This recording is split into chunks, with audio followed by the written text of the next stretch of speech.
Good evening.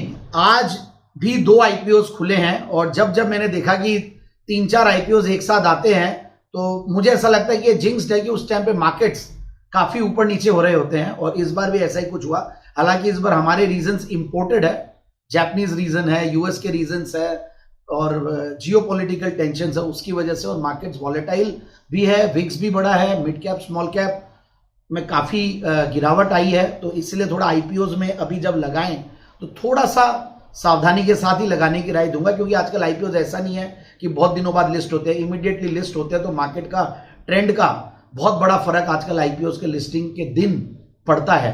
तो वैसा ही कुछ अब 2 आईपीओ आए हैं। 2 आईपीओ पहले मैंने ओला के बारे में कहा था, ओला में भी इनफैक्ट राय तो यही थी कि स्किप करने की।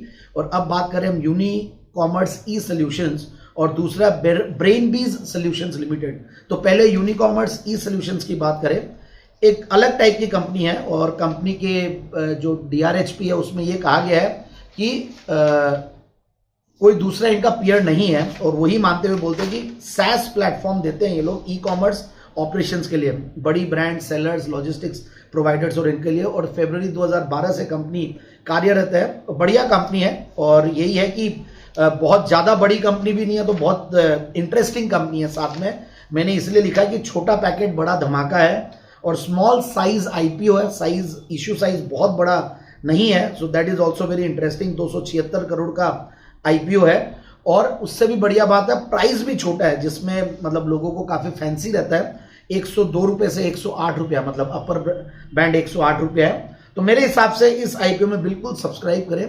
अच्छा बिजनेस मॉडल है और आगे भी फ्यूचरिस्टिक बहुत बढ़िया लगता है अपॉर्चुनिटीज कंपनी के लिए। तो मुझे लगता है कि इसमें सब्सक्राइब करें डिसेंट लिस्टिंग गेन्स के लिए और लॉन्ग टर्म इन्वेस्टिंग के लिए। तो ट्रेडस्विफ्ट रिसर्च टीम की तरफ से राय है कि we can subscribe for decent listing gains and long term investing. Thank you. अब दूसरा आईपीओ की मैं बात करूं तो वो है फर्स्ट क्राई। नाम भले ही ब्रेनबीज सॉल्यूशंस लिमिटेड है, बट फर्स्ट क्राई को हमने देखा और इनके काफी हमने स्टोर्स भी देखे हैं, तो उसकी वजह से विजिबिलिटी बहुत बड़ी बनी हुई है। But at the same time जब मैंने पढ़ा और हमारी रिसर्च टीम ने डीप डाइव की, एनालिसिस की, तो बहुत ज्यादा अट्रैक्टिव हमें ये आईपीओ लगा नहीं। बहुत हाई रिस्क एपिटाइट वाले इन्वेस्टर्स को सब्सक्राइब करे तो कर ले, या कंपल्सिव आईपीओ इन्वेस्टर सब्सक्राइब करे तो कर ले।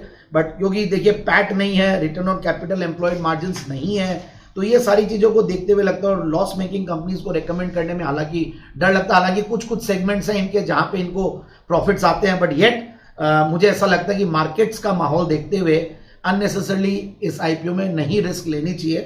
तो only compulsive IPO investors can subscribe for long term investing, ये ट्रेडस्विफ्ट रिसर्च टीम की तरफ से राय है। So thank you so much for the patient hearing.